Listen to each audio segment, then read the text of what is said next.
Certainly no evidence from the founding suggests that commerce included the mere possession of a good. If Congress can regulate this under the Commerce Clause, then it can regulate virtually anything.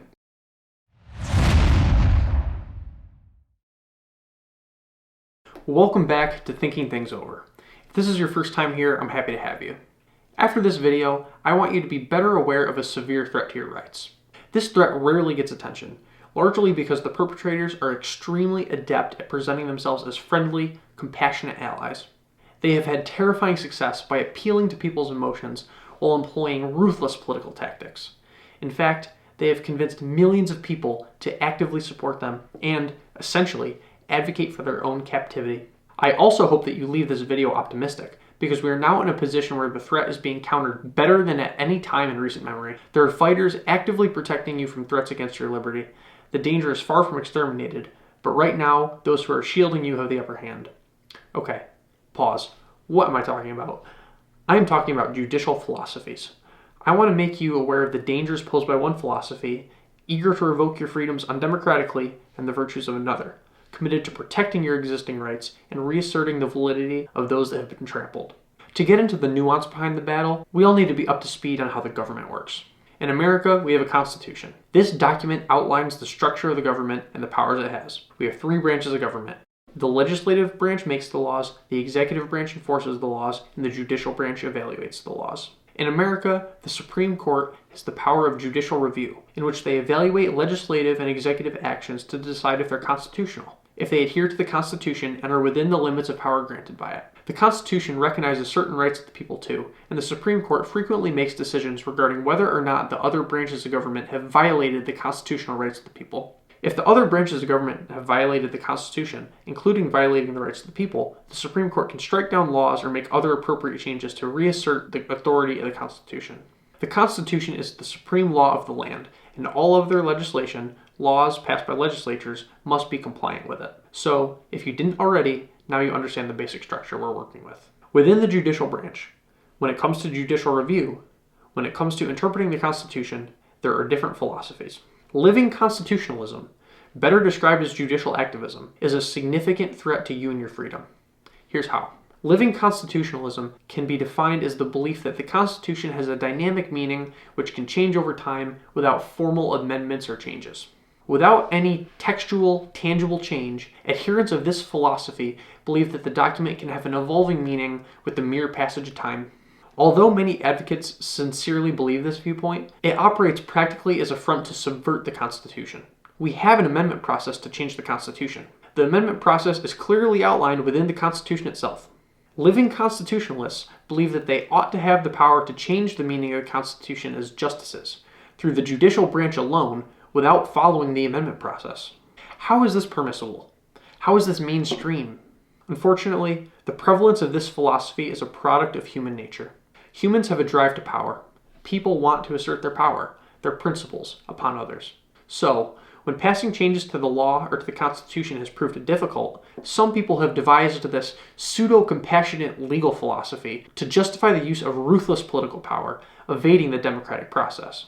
Living constitutionalism is truly a misnomer. Judicial activism is a much more accurate name. Judicial activists subscribe to a judicial philosophy that informs them that it is not only permissible, but a moral imperative to force policy changes through the judicial branch rather than through the legislature. Changes to the law and the meaning of the Constitution are supposed to follow democratic processes. Elected representatives must vote to pass legislation, and the president must sign it. These people are elected and are therefore accountable to the people. To pass constitutional changes, an amendment must pass through the Congress with an even larger majority than mere legislation, and 3/4 of the states must support the changes too. Supreme Court justices are not elected by the people. They are nominated by the president and confirmed by a vote in the Senate, one of the two chambers of Congress. Supreme Court justices serve a lifelong term. They are not directly accountable to the people to get into the Supreme Court or to stay there. This shouldn't be a huge problem. Their job is to decide whether or not laws adhere to the existing Constitution. In fact, lifelong terms should isolate them from political pressures, being that they don't need to please the people for re-election. But, unfortunately, many justices try to enact what are, essentially, policy changes based upon their political opinions. The human drive to power has corrupted much of the debate around judicial philosophy. It has corrupted many of the people actually in power who follow this doctrine and work to create fundamental constitutional changes through the judicial branch, changes that nobody else voted for. The self-assured philosophy has convinced numerous justices that, despite the absence of accountability to the will of the people, they can and should go beyond the traditionally understood meaning of the Constitution to enact changes they wish to see, not simply examining the constitutional validity of individual cases. This is activism, judicial activism. It is undemocratic and unaccountable to anything but the personal opinions of its adherents. Judicial activists will openly defend their use of the courts to hoist their preferred policies upon you without your consent, without your permission. They'll use, let's say, creative arguments to loosely tie their rulings back to the Constitution, redesigning its meaning in the process. They don't make it a secret that they believe they should legislate from the bench. So, what does it look like when judicial activists do such things? To look at some examples and truly understand what's going on, we need some more background info. The enumerated powers are the powers specifically granted to the government by the Constitution. There is an actual list in the Constitution which outlines everything the government can do. If you looked at the list for the first time, you might be shocked at how small the government is actually supposed to be. This list encompasses everything the government is allowed to do. And this is made clear by the 10th Amendment, which plainly states, "The powers not delegated to the United States by the Constitution, nor prohibited by it to the states, are reserved to the states respectively, or to the people." Again, right in the Constitution, the federal government has a narrow list of responsibilities, and it's stated that other powers belong to the states or to the people. But, as I previously mentioned, people have a natural drive to power. People and governments will, by their nature, always try to push the boundaries. The Supreme Court is supposed to stand in the way. They're supposed to push back on the other branches when they go too far. But sometimes, for one reason or another, the Supreme Court lets things slide. When they do this, they create powerful precedents for the rest of the government to rely on whenever they want to push the envelope. Let's look at a prime example. One of those enumerated powers delegated to the federal government is described in the Interstate Commerce Clause. This line reads, "The Congress shall have the power to regulate commerce with foreign nations, among the several states, and with the Indian tribes." Fair enough. At the time in the late 1700s, this was intended to make clear that the federal government would be the ones handling international trade, not individual states, and that states wouldn't be making all sorts of different rules to trade between them. The federal government would make uniform guidelines for this. Basic stuff. Fast forward to 1938. The US is fighting through the Great Depression, Franklin Delano Roosevelt is president, and the government is trying to intervene more in the economy to stimulate growth. Of all things, FDR is best remembered for the New Deal, which was a collection of sprawling federal programs, projects, and reforms that attempted to steer the economy out of the Depression. So, in 1938, Congress passed the Agricultural Adjustment Act. This legislation regulated the amount of land area that farmers could use for wheat production. Congress thought that they would be able to control wheat prices with this method. There's plenty of questions to ask about that belief, but that's not the focus right now. 1942 rolls around. An Ohio farmer, Roscoe Filburn, grew more wheat on his own land than the government told him he was allowed to. He was ordered to pay a penalty. He protested. The Agricultural Adjustment Act was defended by the government using the interstate commerce powers, but Filburn made the point that the extra wheat he produced had only been used to feed animals on his farm. He had not sold any of it. So, the wheat he grew and used entirely on his own farm didn't constitute commerce, much less interstate commerce.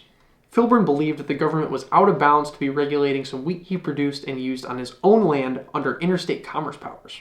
For whatever reason, in Wickard v. Filburn, the court ruled that because Filburn produced and used wheat on his own farm, he did not go out into the local market to buy it.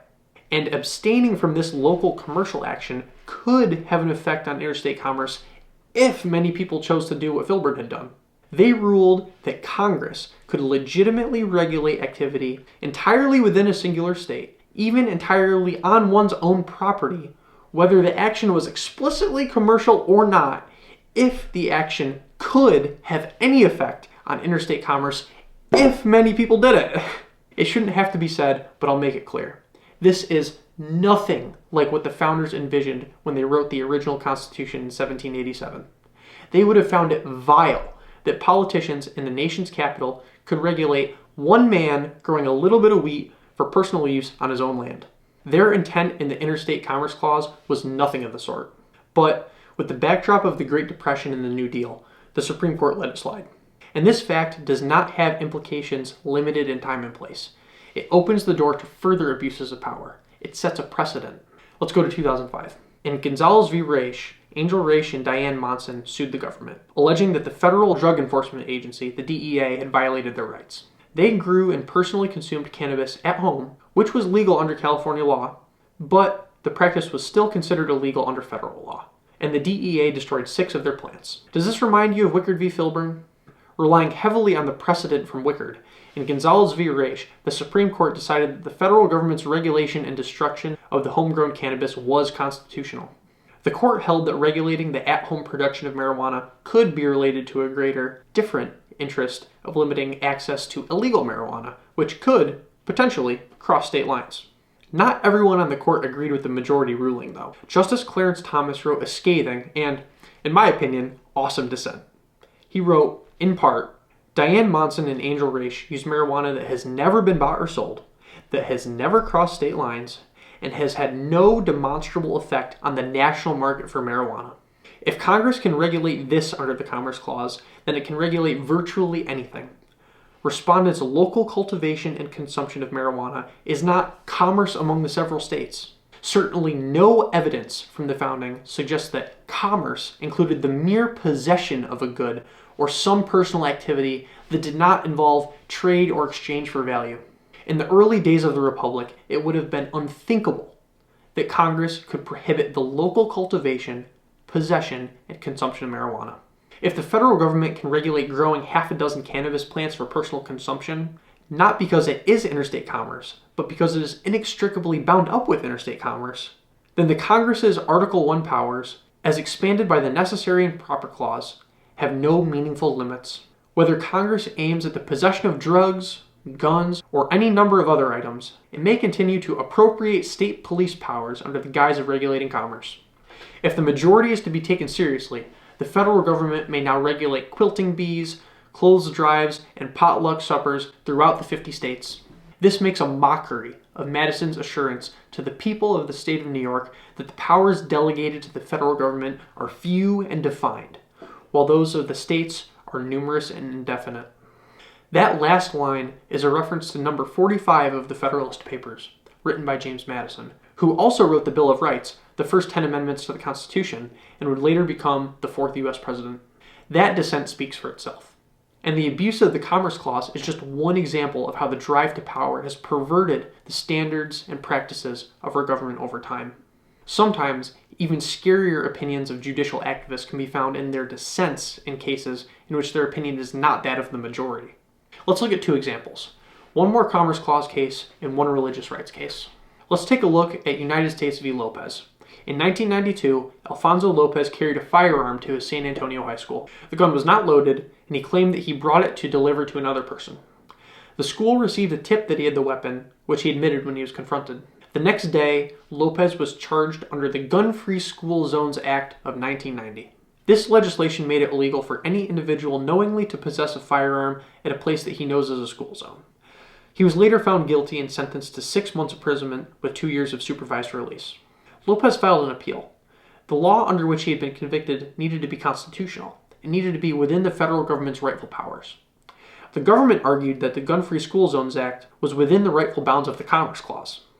Now, the question in front of us is not a question of whether Lopez did something wrong. What we are asking is whether or not the Commerce Clause enables the government to regulate the possession of a weapon as an economic activity. Obviously, the mere possession of an item is not in and of itself an economic activity. Thankfully, the Supreme Court recognized there are at least some limits to government regulation via the Commerce Clause. This is a big deal too, because even though this decision didn't overturn much of Wickard, the Ohio wheat farmer case, it was the first time since the Supreme Court had recognized any limit to the powers granted by the Commerce Clause. While that is a victory, we will still look at the dissenting opinions, written by those on the court who disagreed with the majority. Their argument is a perfect example of what judicial activism looks like. They wanted to make a particular judgment, so they got creative to argue for their preferred outcome. Justice Stephen Breyer, joined by Ruth Bader Ginsburg and others, dissented from the majority. Breyer argued that the federal government could regulate the possession of an item in this case a gun, as an economic activity. How? Well, he says, so long as local activities could affect interstate commerce, even if they themselves are not interstate commerce, they can be regulated. With this, these hypothetical local acts should not just be considered only in the scope of individual acts, but also considered in their hypothetical cumulative effect. And, in the case at hand, gun violence at large could have an effect on the educational environment, which could have downstream effects on interstate commerce, meaning that the mere possession of a gun should be regarded as an economic activity. Yes, this is a real argument from a Supreme Court justice.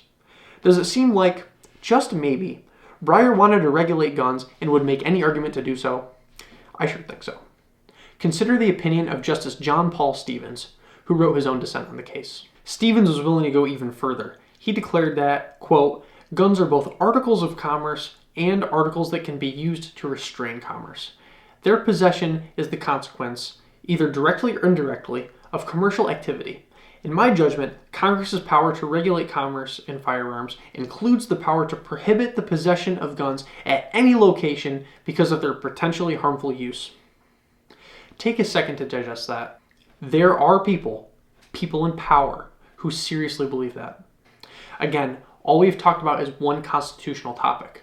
We have only covered the Interstate Commerce Clause. There are 7 articles, 27 amendments, and 18 enumerated powers in the Constitution. But within this one topic, hopefully you can see the pattern of how this philosophy operates. These people openly advocate for coercing your compliance, depriving you of your freedoms, and forcing you to accept an invasive government by changing the Constitution without your permission, all according to their policy preferences. Frankly, it's astounding that this issue is not talked about more.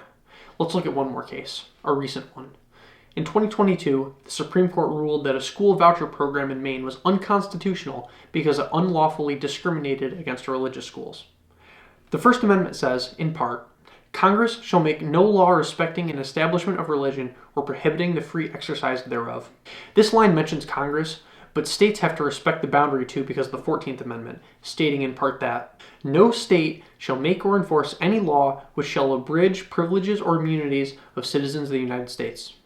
Basically, the government cannot endorse or establish a religion, and it cannot discriminate against the free exercise of religion either. So, when the Maine state government was giving families money to put towards their choice of a school, with the stipulation that it be an approved non-religious one, this was a violation of the Free Exercise Clause. It was unconstitutional to bar religious schools from receiving public benefits solely because of their religious character. This was the ruling in Carson v. Macon, and it was supported by strong precedents. A 2005 ruling, Zellman v. Simmons-Harris, found that an Ohio school voucher program did not violate the Establishment Clause, even if the voucher money was used for a student to attend a religious school. The choice of a family to use government subsidy to pursue a religious education for their child does not amount to the establishment of a religion by the government. That should be pretty clear. Another similar case was decided in 2020, Espinoza v. Montana Department of Revenue, where Chief Justice John Roberts wrote in the majority decision that, quote, a state need not subsidize private education, but once a state decides to, it cannot disqualify some private schools solely because they are religious. To do so would violate their free exercise rights. It would amount to religious discrimination. But, despite all of this, Stephen Breyer, the man who thinks that possessing an item is a federally regulatable economic activity, wrote in his dissent in Carson v. Macon, the Maine school voucher case, that the majority decision, quote, pays almost no attention to the Establishment Clause, and declared his opinion that Maine's program did not violate anyone's constitutional rights. Again, private families choosing a religious education for their children is not the same as the creation of a state religion. Stephen simply wants to stand in the way of your free exercise of religion. And this was a 6-3 decision. If he had 2 more people agreeing with him, he could do it. His colleague, Justice Sonia Sotomayor, went even further in her dissent. She wrote, the court has upended constitutional doctrine, shifting from a rule that permits states to decline to fund religious organizations to one that requires states, in many circumstances, to subsidize religious indoctrination with taxpayer dollars. We've gone off the deep end. Not only will Justice Sotomayor vote to restrict your religious liberty, insert herself between you and your God, but from her position in the courts, where she has an ethical duty to be impartial, she will flatly dismiss religion in its entirety as indoctrination. Not to mention that there is robust historical precedent for the free exercise of religion, and that no state must fund private schools, but they cannot discriminate against religious people and institutions if they choose to. As crazy as it seems, these people think they are working for the good. They believe they know better than you. They think they should forego the democratic process, neglect your voice, disregard your opinions, your freedoms, to do as they like, to make you live according to their rules. They don't even try to hide it. In a sense, I hope you're scared. This is dangerous, and so few people are even aware. But there is hope. Right now, the Supreme Court is balanced such that the skeptics of this methodology have the power. And they have been doing great things. They are reasserting people's rights. Just in the past year, multiple big decisions have reestablished respect for the Constitution and its historical meaning. To name a few, there was the discussed Carson v. Macon, New York State Rifle and Pistol Association Incorporated v. Bruin, Shurtleff v. City of Boston, National Federation of Independent Business v. OSHA, and, of course, Dobbs v. Jackson. These decisions deserve more talk, but that's for another video. Especially Dobbs, the decision that overruled Roe v. Wade, which should get its own dissection. But for today, I hope you're more aware of the threat to your freedom that comes from judicial activists. It's incomprehensible to me that their way of doing things is well tolerated and broadly advocated. Really, think twice about what you've been told about the virtues of progressive judicial icons. Their movement has done an outstanding job of presenting them in a wholesome light. Conversely, think twice when you hear about how the current court is working for evil in some way. One group is looking to preserve the integrity of the Constitution, and the other acts to subvert it. This has been an episode of Thinking Things Over. I hope you enjoyed it. I'm Jonathan McCartney, and I hope to talk again soon. Thank you for watching.